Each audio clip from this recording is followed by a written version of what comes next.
बीडमधून एक धक्कादायक बातमी समोर येते। बीडमधील परळी तालुक्यात पुतण्याकडून चुलतीचा खून करण्यात आला। दारू पिण्यासाठी पैसे न दिल्याने खून करण्यात आला आहे। बीडमधील धक्कादायक घटना सध्या समोर येते। बीडमधील परळी तालुक्यात पुतण्याकडून वयोवृद्ध चुलतीच्या डोक्यात कुऱ्हाड घालून खून करण्यात आला आहे। आरोपी चंद्रकांत कावळे दारू पिण्यासाठी पैशाची मागणी परिमळ कावळे यांच्याकडे करायचा।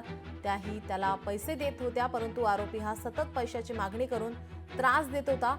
पैसे न दिल्याने खून करण्यात आला आहे। बीडमधील धक्कादायक घटना आपण पाहतोय। या प्रकरणी आता या आरोपीचा शोध घेण्यात येत आहे। परळी तालुक्यात पुतण्याने चुलतीचा कुऱ्हाड घालून खून केलेला आहे। दारू पिण्यासाठी पैसे न दिल्याने खून केला आहे। आपले प्रतिनिधी हरिदास तावरे आपल्यासोबत फोन लाईन वरून जोडलेत। हरिदास, काय अधिकची माहिती? नक्कीच नीलमजी, या ठिकाणी सांगता येईल की बीड जिल्ह्यात गेले काही दिवसापासून जे तरुण आहेत व्यसनाधीन होताना पाहायला मिळत आहेत। बेरोजगारीचं प्रमाण मोठ्या प्रमाणात आहे। बेरोजगारी असल्यामुळे व्यसनाधीनतेकडे वळत असल्याचा अनेक प्रकार आपण बीड जिल्ह्यामध्ये पाहिलेत।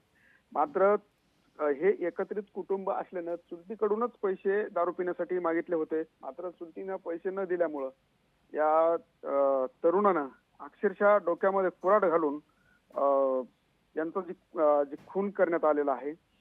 कावळे परिमला कावळे जे आहेत यांच्याकडे त्यांनी पैशाची मागणी केली होती। हा चंद्रकांत कावळे जो आरोपी आहे तो सतत व्यसनी आणि दारू पित होता आणि अनेक वर्षापासून वयाच्या 15 ते 20 वर्षापासून हा जो तरुण आहे तो या ठिकाणी दारू पित होता।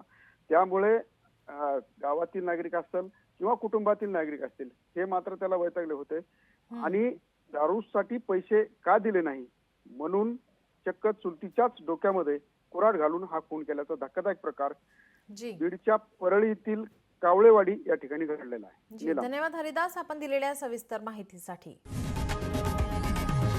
लोकशाही मराठी ऐका, पहा, जागरूक रहा।